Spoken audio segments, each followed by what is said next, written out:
Welcome back to LexTalk, everyone, exploring English and linguistics right here in Thailand. Yes, hello. This is Season 2, Episode 8. If you haven't already hit that subscribe button and follow us, find us on our website. We're on YouTube, Facebook, LinkedIn, SoundCloud, and Spotify. Just search for @LexTalk Podcast. And today we're diving deep into a topic that I think is so fascinating. The brain and bilingualism. Oh, exciting. Yeah. We talk a lot on this show about the advantages of being bilingual, right? Yes. Mhm. Being able to communicate with more people, maybe having more job opportunities. But today we're going even deeper. Deeper. We're looking at how speaking more than one language can actually change your brain It's really incredible how it rewires your brain. in ways that we might not even realize. It's not just about being able to, chat in different languages. Right. It's about boosting your memory, Yeah. sharpening those problem-solving skills, Oh, yeah. and get this, potentially even delaying cognitive decline. Wow. Okay, so this is some serious stuff. I'm ready to get into it. But first, I need to understand, what's actually happening in our brains when we're using two or more languages. Yeah, that's the big question, isn't it? It feels a little bit like magic sometimes, honestly. Yeah. Like, how can my brain switch between languages so effortlessly? It does feel that way. But there's some amazing science behind it. Think of your brain as a network of roads. And every time you use a language, you're driving down those roads, strengthening the pathways. Okay, I can picture that. So when you're bilingual, you're essentially creating a whole new highway system, more connections, more routes for information to travel. So it's like building a superhighway for your brain. Exactly. And that superhighway leads to some pretty interesting changes. Exactly. Yeah. Absolutely. In fact, MRI studies have shown that bilingual individuals have denser gray matter in specific areas of the brain. Denser gray matter. Now, I vaguely remember learning about gray matter back in school, but can you remind me what that means and why is it important? Of course. Think of gray matter as the brain's processing power. It's where all the neurons are, those brain cells responsible for thinking, memory, language. Right. So having denser gray matter in those areas means there's more processing power available. Ah, okay, so it's like having a more powerful engine in your car. Perfect analogy. And this is where it gets really interesting, right? Because one of the areas where we see this denser gray matter is in the prefrontal cortex, which is involved in something called executive function. You got it. Now, break that down for me. Executive function. Yeah. It's basically your brain's control center. It helps you plan, organize, manage your thoughts and your actions. It's also responsible for switching between tasks, which is something bilinguals do all the time when they switch between languages. Ah, I see. So they're constantly giving their executive function a workout. Precisely. And that training has remarkable effects.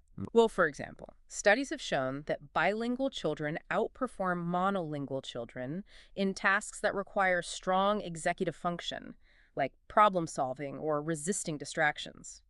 Wow. So it's not just that they have a larger vocabulary to draw from, they're actually better at those core cognitive skills. Exactly. That's amazing. It is. Is it kind of like how athletes who cross-train in different disciplines often have an advantage? Because they've developed a wider range of skills. Yeah, that's a great way to put it. So bilingualism is about building a more versatile and adaptable brain. Yes. And these benefits go far beyond language. Okay, I'm hooked. We're going to get into those specific cognitive benefits next time. Right. Looking at how bilingualism impacts things like memory, attention span, and even creativity. They're going to be fascinating. I can't wait. For everyone listening, stay tuned. We'll be back soon to unpack those incredible benefits of bilingualism. And trust me, you won't want to miss it. Don't go anywhere. Okay, so we're back, and I'm ready to unpack these cognitive perks of bilingualism. I'm especially interested in memory because I've always heard that bilingual people have better memories. Is that true?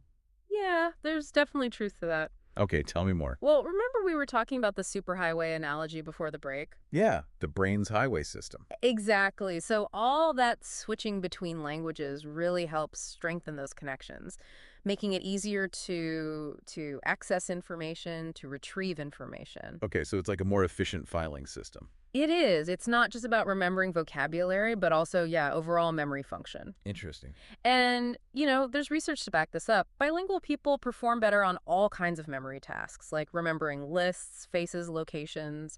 They're also better at filtering out distractions and focusing their attention, which is crucial for learning and memory. Wow, so it's like a built-in noise-canceling system for your brain. You could say that. I love that. Okay, so what about other benefits? I've also heard that being bilingual can make you more creative. Is there any truth to that? Absolutely. I mean, when you think about it, being fluent in two languages, it's like you're living in two different worlds with different perspectives, different ways of thinking, Yeah. and this constant exposure to different cultures and ideas. It helps you develop a more flexible, a more adaptable mindset. Which is key to creativity. Exactly. Bilingual individuals are more open-minded, better at seeing things from different angles, Hmm, all of which can lead to more innovative thinking. that makes sense. And there's research suggesting they're better at problem solving, coming up with out-of-the-box solutions. Bilingualism is starting to sound like a superpower. Right. But let's be realistic for a minute. We focused a lot on the benefits for children. Yeah. Does age actually play a role in how our brains respond to language learning? That's a great question, and it's one we get a lot. It's true that children's brains are incredibly adaptable, and they might pick up pronunciation, more easily.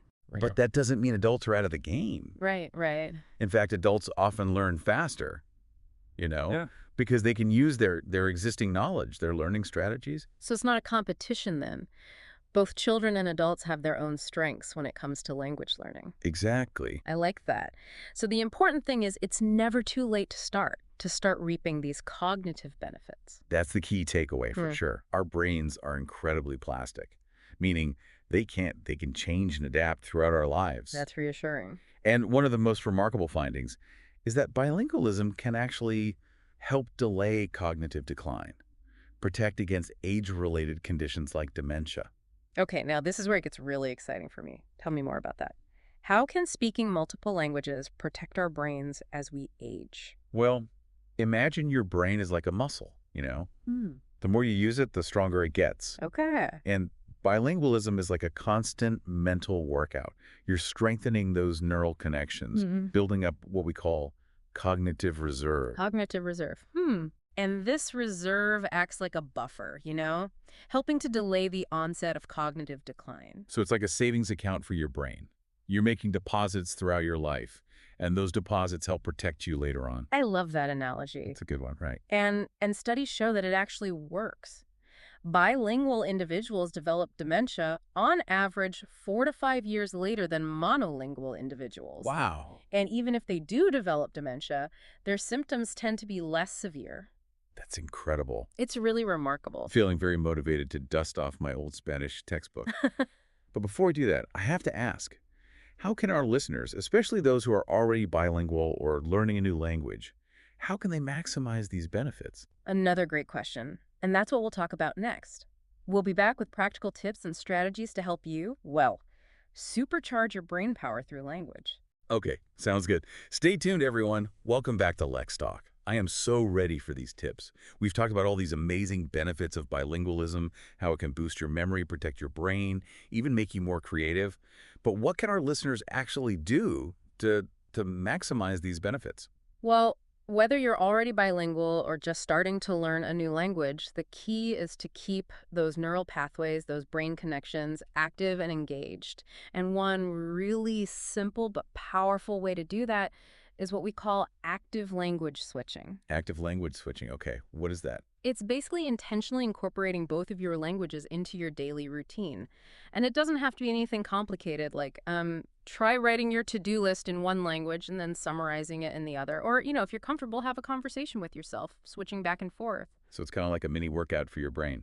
Yeah, exactly. And it helps to keep those language centers in your brain firing. And another tip I would give is to engage multiple senses while you're learning. Don't just rely on textbooks or apps, Listen to music, watch movies, read books, and try to find opportunities to speak with native speakers if you can. It's about creating a more immersive experience, right? Yeah, Connecting the language to real-world contexts. absolutely. The more you can link language to meaningful experiences, the better your brain will retain it. And speaking of real-world experiences, don't underestimate the power of travel. Even a short trip to a country where your target language is spoken can do wonders for your fluency and confidence. I completely agree. There's nothing quite like being immersed in a new culture and having to use the language to get around. Right. It's a challenge, but it's so rewarding. It really is. And of course, we can't forget about technology these days. There are so many fantastic language learning apps out there like Duolingo, Babbel, Memrise, and they use techniques like spaced repetition, which can really help you learn and retain vocabulary more effectively. Spaced repetition, that's where the app shows you words or phrases at increasing intervals, right? Yeah. Based on how well you remember them. That's right. It's a proven method for moving information from your short-term memory to your long-term memory. So you don't forget it as easily. Exactly. And a lot of these apps make it fun too. They have games and challenges that keep you motivated and engaged. It's all about finding what works for you, right? Yeah. Combine those traditional learning methods with technology. Find what you enjoy and make language learning a part of your daily life. Remember, it's a journey, not a race. Just enjoy the process of discovering new languages and cultures, and your brain will thank you for it. This has been an incredible deep dive into the world of bilingualism and the brain. Thank you so much for sharing your insights with us. My pleasure. And to our listeners, we hope you're feeling inspired to embark on your own language learning adventures. Whether you're picking up a new language or brushing up on one you've learned before, keep those neural pathways firing and those languages flowing. Remember, it's never too late to start reaping those cognitive benefits. And who knows, maybe one day you'll be fluent in 3, 4, even more languages. The possibilities are endless. Before we sign off, don't forget to share your language learning experiences with us in the comments. We'd love to hear from you. Let us know what languages you're learning, what challenges you faced, and any tips that have helped you along the way. And be sure to follow LexTalk on all our platforms: website, YouTube, Facebook, LinkedIn, SoundCloud, and Spotify. You can find us at LexTalk Podcast. We'll be back next time with more fascinating explorations into the world of language. Until then, let's talk, let's learn, let's LexTalk.